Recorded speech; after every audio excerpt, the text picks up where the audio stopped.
ಈ ಒಂದು ವಿಡಿಯೋನ ನೋಡಿ ಕನ್ನಡದವರು ಸ್ವಲ್ಪ ಯೋಚನೆ ಮಾಡ್ಬಿಟ್ಟು ಬನ್ನಿ. ಬರಕ್ಕೆ ಹೋಗ್ಬೇಡಿ. ಹೆಣ್ಮಕ್ಳಿಗೆ ಹಿಂಗ್ ಕೈ ಇಟ್ಬಿಟ್ಟು ಹಿಂಗ್ ದೂಕಿದ್ರೆ ಹೆಂಗಾಗತ್ತೆ? ಕರ್ನಾಟಕದವರಿಗೆ ಬಂದವರಿಗೆ ಒಂದು ಚೂರು ರೆಸ್ಪೆಕ್ಟ್ ಕೊಡಲ್ಲ. ಎಕ್ಸಿಟ್ ಆಗ್ತಾ ಇದ್ರೆ ಅಷ್ಟು ಜನ ಸೇರಿ ಕಾಲಿಂದ ನೀರ್ ಎಚ್ತಾ ಇದಾರೆ.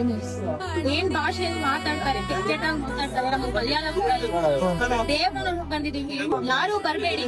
1 ವರ್ಷ ಇಲ್ಲಿ ಬರ್ಲಿಲ್ಲ ಅಂದ್ರೆ ಇವ್ರಿಗೆಲ್ಲ ಇದು ಗೊತ್ತಾಗತ್ತೆ.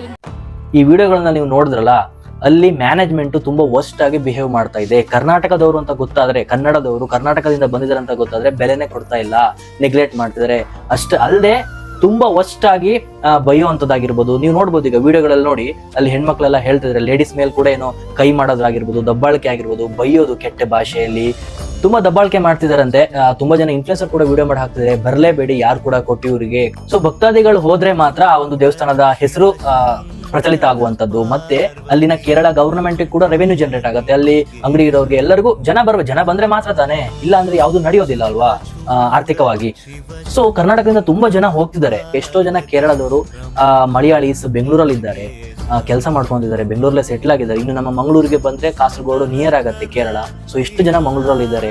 ಸೊ ಆ ತರ ಕರ್ನಾಟಕದವ್ರು ಏನು ಮಾಡಿಲ್ಲ. ಒಂದು ದೇವಸ್ಥಾನಕ್ಕೆ ಭಕ್ತಾದಿಗಳು ಎಲ್ಲಿಂದ ಎಲ್ಲಿಗೆ ಬೇಕಾದ್ರೆ ಹೋಗ್ಬೋದು. ಈಗ ಕೇದಾರ್ನಾಥ್ ಎಲ್ಲ ಎಲ್ಲಿದೆ, ಎಲ್ಲಿಗೆಲ್ಲ ಹೋಗಿ ಬರ್ತಾರೆ. ಸೊ ಯಾಕೆ ನಮ್ಮ ಪಕ್ಕದ ಸ್ಟೇಟ್ ಆಗಿರುವಂತಹ ಕೇರಳದಲ್ಲಿ ಈ ತರ ಒಂದು ಬಿಹೇವ್ ಮಾಡ್ತಿದ್ರೆ ಅಂತ ಗೊತ್ತಿಲ್ಲ. ಮ್ಯಾನೇಜ್ಮೆಂಟ್ ತುಂಬಾ ವರ್ಸ್ಟ್ ಆಗಿದೆ. ಈ ತರ ಏನಾದ್ರು ಆಗಿದ್ರೆ ನಿಜವಾಗ್ಲೂ, ಅಥವಾ ಆಗ್ತಾ ಇದ್ರೆ ಈ ವಿಡಿಯೋ ಮಾಡಿ ಹಾಕಿದ್ರೆ ಅಂದ್ರೆ ಹಾಗೆ ಇರುತ್ತೆ.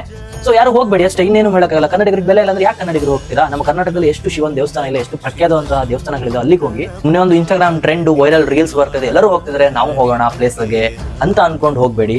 ನೋಡಿ, ಕನ್ನಡಿಗರಿಗೆ ಅವಮಾನ ಆಗ್ತಿದೆ ಅಂದ್ರೆ ಆ ಜಾಗದಲ್ಲಿ ಹೋಗೋದು ಬೇಡ ಕನ್ನಡಿಗರು. ಸೊ ಕರ್ನಾಟಕದವರು ಇಲ್ಲಿ ಯಾರು ಕೊಟ್ಟಿರೋ ಹೋಗಿ ಬಂದವರು ಇದ್ರೆ ದಯವಿಟ್ಟು ನಿಮ್ಮ ಒಪಿನಿಯನ್ ಕಮೆಂಟ್ ಮಾಡಿ. ನೀವು ಏನ್ ಫೇಸ್ ಮಾಡಿದ್ರಿ, ಅಲ್ಲಿ ನಿಜವಾಗ್ಲೂ ಈ ತರ ಆಗ್ತಿದ್ಯಾ ಏನು ಅಂತ ಹೇಳಿ. ಯಾಕಂದ್ರೆ ನಾನು ಹೋಗಿಲ್ಲ, ನಾನು ಪ್ರತ್ಯಕ್ಷದರ್ಶಿ ಅಲ್ಲ. ನಾನು ವಿಡಿಯೋನ ನೋಡಿ ನನಗೆ ಅನ್ನಿಸ್ತು, ಏನಕ್ಕಪ್ಪ ಕನ್ನಡಿಗರಿಗೆ ಈ ತರ ಮಾಡ್ತಿದ್ದೀನಿ. ಆದಷ್ಟು ರೀಚ್ ಮಾಡಿ, ಕೊಟ್ಟಿವರು ಹೋದವ್ರಿಗೆ ಈ ವಿಡಿಯೋ ತಲುಪಿದ್ರೆ ದಯವಿಟ್ಟು ಕಮೆಂಟ್ ಮೂಲಕ ತಿಳಿಸಿ ಏನು ಅಂತ ಹೇಳಿ.